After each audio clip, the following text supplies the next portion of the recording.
poids. C'est bien le poids. En fait, sur un autre spectacle, des amis à nous s'étaient amusés à poser la question combien pèse une épée au Moyen-Âge? Les réponses étaient abracadabrantes. Ça allait de 8 à 30 kilos. Pour ceux qui ont des enfants, prenez votre marmot par les pieds et faites-le tourner, vous allez voir ce que ça fera. Eh, la musculation, c'est bon!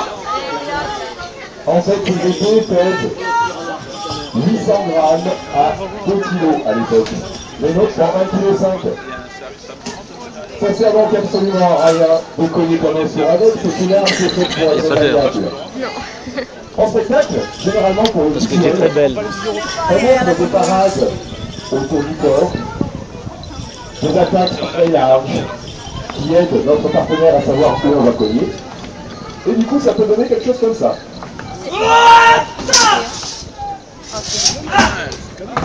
Sans déconner. J'ai fait studio. Il a fait? Ah ouais, Merci, merci, public, tu t'aides!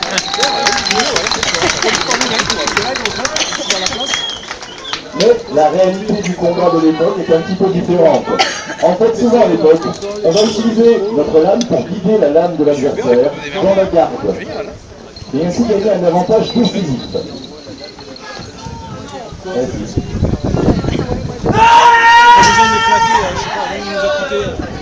Ici, ça coûtait 1000 €. vous constatez que sa lame est prise dans la garde.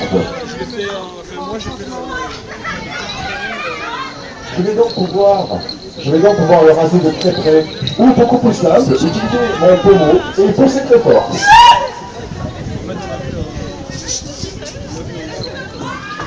Et oui, ça va piquer.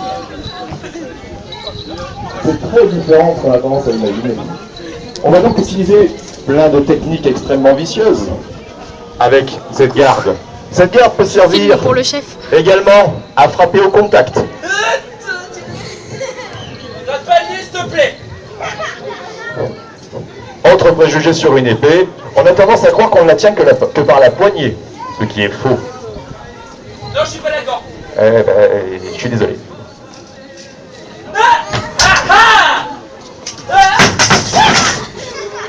Je te laisse, c'est bon. Merci, c'est gentil. Ils utilisent énormément de techniques, parfois variées, complexes. Par exemple pour désarmer un adversaire. Ça va faire mal. Ici, ma poignée est passée à l'intérieur de ses bras et j'ai saisi sa lame. La mienne vient en appui contre mon bras. Je n'ai plus alors qu'à tourner les hanches en faisant un pas.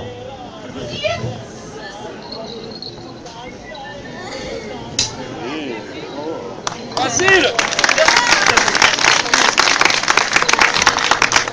Mais croire que tout le monde a une épée est une erreur. En fait, une épée est quasiment réservée à une élite, le chevalier ou le soldat de métier. En fait, dans les villes, c'est une autre arme qu'on retrouve beaucoup plus fréquemment. En port libre, la dague. Eh ouais, c'est pas la taille qui compte, hein. Quasiment tous les hommes d'une ville pouvaient porter une dague ou un couteau de cette taille. C'était pour se défendre. Et forcément, les brigands aussi, ils l'ont. En fait, 80% des morts violentes se passent dans les villes, pas sur les champs de bataille. Aussi, on peut se retrouver dans des situations telles que celle-ci. Les bourses sous la bourse! Pourquoi je l'ai embauché celui-là? Il retient jamais son texte. Les bourses ou la vie. Ah, pardon. On recommence? On la refait. Attention, je marche tranquillement dans la rue et subitement... La bourse ou la vie? C'est mieux. Dans cette situation, généralement, tous les maîtres d'armes consciencieux, tous les professionnels du combat ont tendance à vous dire une chose. Filez votre portefeuille. Donc, on va lui donner votre portefeuille, il va vouloir le prendre. C'est à ce moment-là qu'on va agir en faisant déjà un pas de côté. Comme ça, il ne peut pas piquer dans ma gorge. Parce que si je ne le fais pas, il va se passer ceci. Et dans ce cas-là, mon texte va se résumer à quelque chose comme...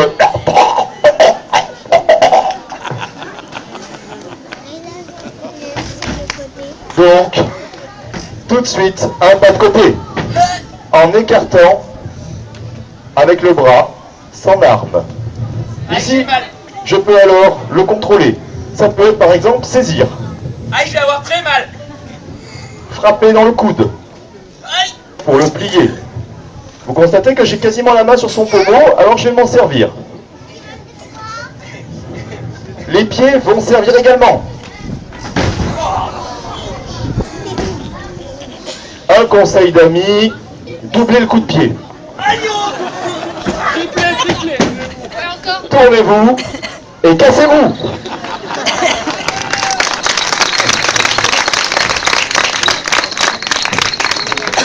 Alors certains me diront, si je l'ai rossé, pourquoi me casser? Il y a une chose toute simple à savoir, un voleur a souvent des copains dans le quartier, on ne va pas les attendre. À l'époque, les maîtres d'armes vont utiliser un panel considérable de techniques qui vont permettre de faire face à un grand nombre de situations. On peut donc trouver déjà la sortie vers l'extérieur, Ah ah. Non. la saisie à la tête. Un maître d'armes allemand disait, là où la tête va, le corps suit. Aïe. Chose quick. Aïe. Ah mais non. Il le vaut bien. Vous constatez que cette fois-ci, j'ai doublé mon coup d'une manière particulière, j'attaque au cerveau directement.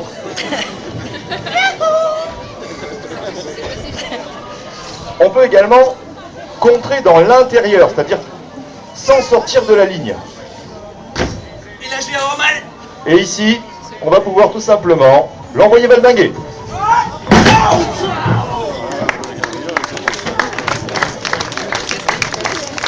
Pourquoi t'engueules? Parce que Je vais me le faire. Ah.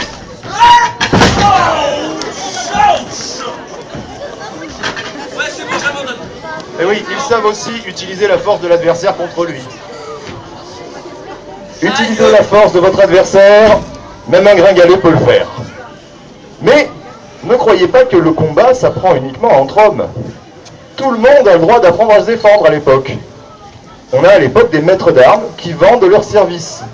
Aussi, par exemple, une femme soucieuse de se défendre peut faire appel à l'un d'eux. Alors, pour montrer un exemple, on va prendre parmi vous, oui, vous, public, une innocente victime. La teigne va trouver une victime. Ouais, trop bien. Elle est où ma mimi? La victime, Oui, vous. la victime parfaite en général, et souvent blonde, dans les films du moins. T'as vu, j'ai bien choisi ce coup-là. Ah oui, c'est pas mal. C'est une belle victime. Je pense qu'on peut applaudir la victime du jour.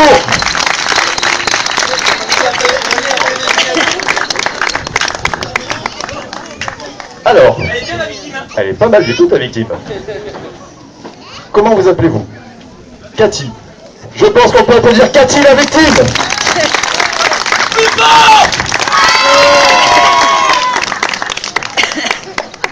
Alors, comme vous remarquez, notre victime est quand même bien coiffée. Et c'est là que ça va devenir marrant. Un des problèmes courants de la femme, c'est la saisie aux cheveux par derrière. Attends, je prends un blond. On va donc montrer à notre victime, Cathy, comment se défaire d'une saisie. Alors généralement, il en va en plus d'un problème crucial pour la femme. On passe des heures à se pomponner, à aller au coiffeur, etc. pour qu'une espèce de gros dégueulasse Moi, gros et dégueulasse. Bon d'accord, j'ai bu un peu trop de bière, mais quand même. arrive et vous chope par le chignon. 2 heures de boulot foutu en l'air à cause de lui? Non. Il faut se défendre de ça. Alors nous, maîtres d'armes, nous avons trouvé la technique idéale. Ainsi, notre victime va marcher 1 ou 2 pas, oui, et là, on la frappe. Viens par ici, cette pucelle. C'est un gros méchant pervers, lui. Hein. Alors là, la technique est très simple. Premièrement, il vous tient par les cheveux, ça tombe bien. Vous allez l'attraper. Déjà, on mime la peur. Ah, oh mon Dieu! Elle le fait vachement bien. Avec votre main gauche, vous allez appuyer sur sa main pour le tenir contre votre tête. Aïe. Voilà. Juste appuyer, même pas le tenir. Vous appuyez contre la tête, vous poussez fort. Avec la main droite, maintenant, on prend une posture super cool, la danseuse. La classe. Et maintenant, vous allez tout simplement tourner les hanches. Comme ceci. Non, dans l'autre sens. Là. Aïe, aïe, aïe, aïe, aïe. Et maintenant, vous appuyez fort ici. Voilà. Oui, madame, je ne peux plus. Et maintenant, vous vous enfuyez. Doublez votre cou.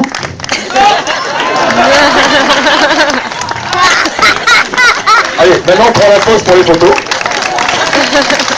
Et comme ça, on se fait de tout. Merci à notre victime. Merci, Cathy.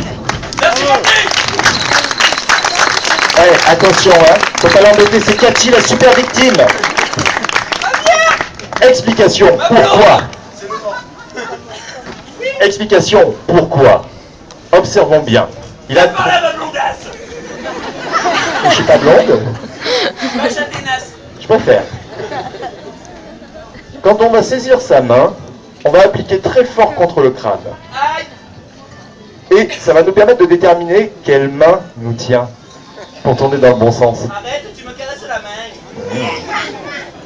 Quand on fait la